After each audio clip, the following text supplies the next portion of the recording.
The last two chapters, 28. 28. There he goes, after him. Peter had little chance to escape. Lieutenant Sit Down and almost his whole company were chasing him. But Peter knew these woods and the foreigners did not, and he hoped to cross the snake above where it was narrow and take the ski trail up the mountain. In the forest above he had a good chance to hide. But he was cut off before he could get upstream far enough to cross. The Germans spread out in a circle and blocked all points, and Peter felt like a rabbit facing a pack of hounds. Rough arms were around him, and he fell to the ground. There was a tussle, and Peter all but succeeded in throwing off his captor. But the others came up, and he was one against many, a boy surrounded by men. There was nothing to do but submit. They dragged him to his feet, and he fell in step with them, and they were marching him off to their barracks. But the snowball trick had worked. He had succeeded in distracting the commandant. The outrage of being snowballed by a Norwegian boy was enough to make him forget the lesson he was giving Lovisa, showing her how the Norse could be treated by the German conquerors. And so he had not uncovered the gold she had buried beneath the very snowman he was kicking. Yes, the snowball trick had worked. And when Peter was led back to the place between the two fallen trees, he saw the commandant was leaving. The snowmen were still standing, and the children were filing out of the snake. Peter did not mind being a German prisoner if he had saved the gold. How much of this had Uncle Victor seen, he wondered. No doubt every bit of it. But could he do anything to help him? Frightened as he was, not knowing what was going to happen, he still didn't want any aid from Uncle Victor. His uncle's only concern was to get the gold out of Norway. If he did that, it was all that anyone could expect of him. But Uncle Victor wasn't the one to let a fellow down, Peter knew. He'd always been ready to help before, but in a case like this, with so much, the money, maybe their very lives involved, Peter didn't think his uncle could do much. The soldier marched on his right and one on his left, and ahead and behind were others, and when they reached the sentries, these sprang up, their rifles on their shoulders. So they were quite a little company when they turned into the barracks they had built before the fishing wharf. The heavy boots of the Nazis clumped in rhythm over the wooden boards of the barracks floor. Thump, thump, thump, thump, thump, down a long hallway they pounded. Then they stopped. Peter was shoved into a box of a room no bigger than a clothes closet, and a key was turned in the door, and then the thump, thump, thump, thump, thump of the soldiers as they left him alone in the twilight. He stumbled against something like a low shelf. It was supposed to be his bed, he guessed. There was a window at one end of the tiny room. It was barred. Through it, he could see the beach, snow-covered to the very edge of the black lapping water.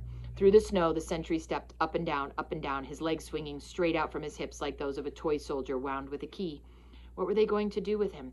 Peter wondered. Would he be tried as a court-martial? Would he be tried at a court-martial? Up past the window stepped the sentry. Then he turned and followed his own footprints back in the direction he had come. Was it a serious offense to snowball a high German officer? Peter believed it probably was. It had something to do with the order and respect for authority. Well, he didn't care how serious it was. They could shoot him if they liked. He was glad he had thrown that snowball. But still, he was horribly afraid. Would even the Germans put a boy to death? He couldn't be sure. From the stories of what they did in Poland, he could believe almost anything. Still, these Germans in Norway didn't seem as bad.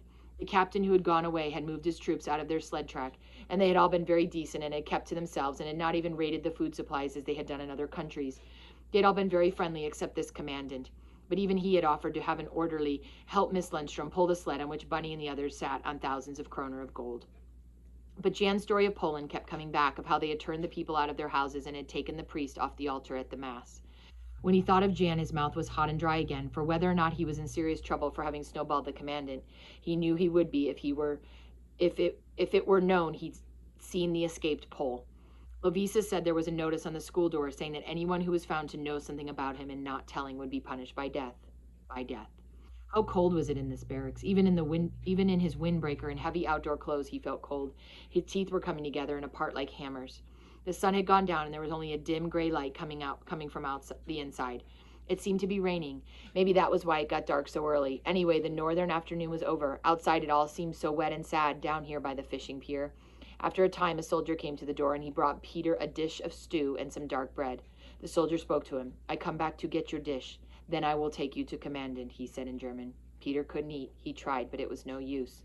Later there were footsteps in the hall. A key turned in the lock, and the time was up, and the soldier had come to take him to the commandant. He stepped into the cell. Even in the dim light, Peter could tell it was not the same soldier. Chapter 29. The soldier came inside and shut the door and leaned against it. Peter looked hard at him. He could see so little from the streak of light from the window, but there was something unfamiliar. The soldier was John Lassick, the Pole. But no, that couldn't be. John was on Uncle Victor's boat in the Snake. Peter had seen him there that day. Shh. Jan put his fingers to his lips. From his tunic pocket, he dug a scrap of paper. It was so dark, Peter had to go over and over it before he could make it out. It was a note from Uncle Victor. Peter read, John Lassick is risking his liberty and perhaps his life for you. Follow him at all costs wherever he goes. On that depends your safety and his. There was no signature, but Peter knew well his uncle's bold handwriting. He nodded slow to show he understood. Jan kept listening for a sound. What was he waiting for? Peter dared not ask. From afar, Peter could make out a kind of din, a rattle like knives and forks, pans and mugs. When the rattle became much louder, Jan seemed satisfied. He looked out the door and he stepped outside and he closed it. When he came back into the cell, there was high excitement in his whisper. Come now, he said, quickly. They were out in the hall. Jan stepped to turn the key in the lock outside the door where Peter had been kept prisoner. Into his pocket went the key. And now Peter could hear the tramp, tramp, tramp, tramp of boots, and it came from a distant end of the barracks, but it grew noisier with each step. We'll have to run, Jan whispered. All the time, the sound of the marching soldiers came closer, and they seemed to be coming down a hall that would meet the corridor at right angles, and now Peter could hear nothing because of the sound in his own ears. He wanted to run in the opposite direction. Why go this way, he wondered. Would only run into them. The marching men must be nearing the corner, but Jan only kept going faster toward them. Uncle Victor said he was to follow Jan at all costs, so behind him ran the breathless, frightened Peter. And now on the right, Peter saw a door, and through it Jan pulled him, and there was just time to close it softly, and the Germans were turning the corner, as Peter could tell by the sound of their steps on the other side of the door. Peter fell into the wet snow of the beach, and they were outside the barracks, and for a moment, safe. Jan flattened himself against the wall of the building, and Peter stood up beside him. The shadow of the barracks hid them. The rain was loud on the crusted snow. We're lucky the sentry was going up the beach, not down, Jan whispered. Otherwise, he'd have seen the light when we opened the door. Peter felt a throbbing in his ears. He tried not to pant, but his breath was loud, and now there was another soft pod, pod, pod, pod, more marching against the snow. They could see a dark figure. It was the sentry returning. He walked up to a point on a line with the door, the very door over which he stood guard. He was not 10 feet away from where Jan and Peter were flattened against the wall. Slap, slap, slap. His heavy leather mittens thumped his shoulders. He changed his rifle from one side to the other and changed it back again, and then he turned and began goose-stepping back in the direction he had come. Jan tugged at Peter's sleeve. It was now or never, he seemed to say. Peter was not prepared for what happened next.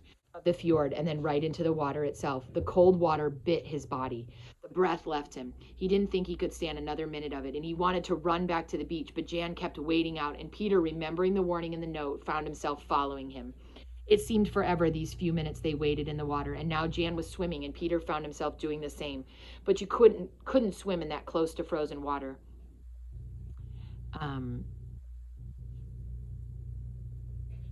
I lost where I was. But you couldn't swim in that close to frozen water. You had no strength. Peter felt the breath going out of him, but somehow or other it seemed better to freeze to death out here than to stay in those barracks and wait for no one knew what. Then there was a numbness over him, and he closed his eyes. He must be dreaming, for nothing like this could happen in real life, but a hand reached out and grabbed his arm, and he was pulled into a flask to his mouth and told him to drink, but the fiery stuff made him sputter, and it ran down over his chin. A heavy coat was put over him, and a pair of arms were cradling him. Rolls, Uncle Victor's mate, was holding him. There was another sodden mass on the bottom of the boat. It was Jan Lassick. Peter heard them say his name, but now he found he was beyond caring about anything. The boat, he knew, was the Clang Peterson's lifeboat. Strong arms were pulling it towards the fishing smack. Last chapter, chapter 30. Peter was dry and warm in Uncle Victor's cabin, and the coast of Norway was somewhere out in the blackness. The Atlantic rolled, and the Clang Peterson pitched, and Peter was jounced up and down with the wash of the waves. Ahead lay America. So Peter was going to America. He was going to see New York and go to Pittsburgh with Jan Lassick and then travel to Minnesota, where his uncle was a professor in St. Olaf's College in Northfield. Uncle Victor would arrange it, he said. You can be admitted as a minor in my custody. Our minister in Washington will do that much for us. He'll be only too glad to do something in return for all this gold. But what about Jan Lassick? Peter asked. How can he go without a passport? But he has a passport, the one that was stolen. There'll be a record of it in Washington, and they'll be grateful for that information about the one who is masquerading in his name. They won't be long finding him. Peter was overjoyed with the good news for Jan. Since he had risked his life for him, there was no rewards too high. Uncle Victor had said something like this. It wasn't as easy for Jan as it looks, Peter. He ran a grave risk. He did it simply because I didn't feel right about sailing and leaving you there. Of course, he knew the routine of the camp. He knew that at supper hour the barracks would be deserted except for the mess hall. And he knew about the side door in the sentry. But he was still in danger of being caught himself. If one little thing had gone wrong, he would have been caught. He had his uniform, too, Peter mused. One German uniform looks pretty much like another. But then a thought struck him. How did he get the key to open the cell door, he wanted to know. The keys are kept on a panel in the guard room. The room was empty while the guard was at mess. All Jan had to do was slip in and take the key marked Das Gefängnis. His uncle went on. All that part was easy. The only hard part was getting him into the barracks without his being seen on the way there, for he was being looked for everywhere. So we didn't dare have him go by foot from the Snake to the beach and barracks. It was Rolls who solved it for us, his uncle went on. He suggested that, since the roads were being watched, we make a landing by the water. The Clang was pretty well covered by camouflage, so he could be moved to the mouth of the Snake where it meets the big ford. We were lucky it was a bad night. The rain and mist shortens the day. When it got dark, Rolls and Hans Torp and Sven lowered the lifeboat and rowed him right up to the fishing pier. But they couldn't wait for him because it was too dangerous. They had to get back to the cover of the Clang. That's why you had to swim so far. But how did Jan get past the sentries into the barracks? Just the way you got out. He waited for one to come up, turn, and start back. The minute his back was turned, he stepped inside the door. It isn't bolted till taps, and Jan knew that. The sentry was there to guide that very door, but there are ways to get past sentries if you can think of those ways. Wasn't Jan afraid to be caught when he got inside the barracks? Of course. Terribly. But he had to risk it. He did it for you? For you, and because I said I'd take him to America if he got you out. We heard the soldiers marching in the hallway. Were they coming to get me? Whether they were or not, you and Jan would have been in a pretty tight place if you'd have run into them. Peter fell back in the bunk. So I'm to go to America. But what about Mother and Lavisa and Bunny? Peter, I know you think it high-handed of me to be taking you this long distance without so much as asking if you wanted to go. But there was nothing else to do with you. I couldn't go all the way across the Atlantic Ocean without knowing what would become of you. And when I got you on board, there was nothing to do with you but take you along. We daren't turn back with all this gold. Oh, Uncle Victor, it isn't that. Only what? Well, when Father left, he said I was the man of the family and I was to look after the others. Peter, don't worry about your mother's not being able to look out for herself and for her children. And although I'm sorry to have to tell you this, your father may be home soon. The British have withdrawn their forces from much of the coast. Our army is putting up a magnificent defense, but it's only a question of time till it can no longer hold out. Then the order will come to cease firing. Peter thought about the night his father had gone away, the night of the first blackout, and all of the things that had happened since. It's a shame, Peter, for you to be leaving without so much as saying goodbye to your family and Helga and Michael and Per Garson and the others. But your mother was glad when I told her what we were going to try to do. You know, she had gone to the Holmes to warn them that the missing Nazi might be in their barn. When Lavisa got to the farm with the news of what happened to you, she strapped on her skis and took the back trail through the woods to the Snake. Take him to America by all means, she said. I want him to grow up in a country where people are free. She asked to have you promise that you will always remember you come of liberty-loving people who think freedom is a greater heritage than gold. There was a clatter of steps in the companionway, and Rolls came into the cabin. Submarine off starboard, he said. Uncle Victor jumped to his feet in alarm. Then he saw the sheepish grin on Rolls' face. But it's a British sub, he spoke lamely. The Clang's doing 5 knots in the sea, he added. She ought to ride well, Uncle Victor answered. She's got a cargo of gold for ballast.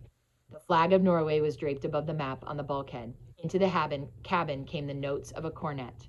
It's my old horn. I lent it to the Polish boy, Rolls explained. In the galley, Jan Lassick was practicing the Star-Spangled Banner. And that is the end of the book, Snow Treasure. Very, very good.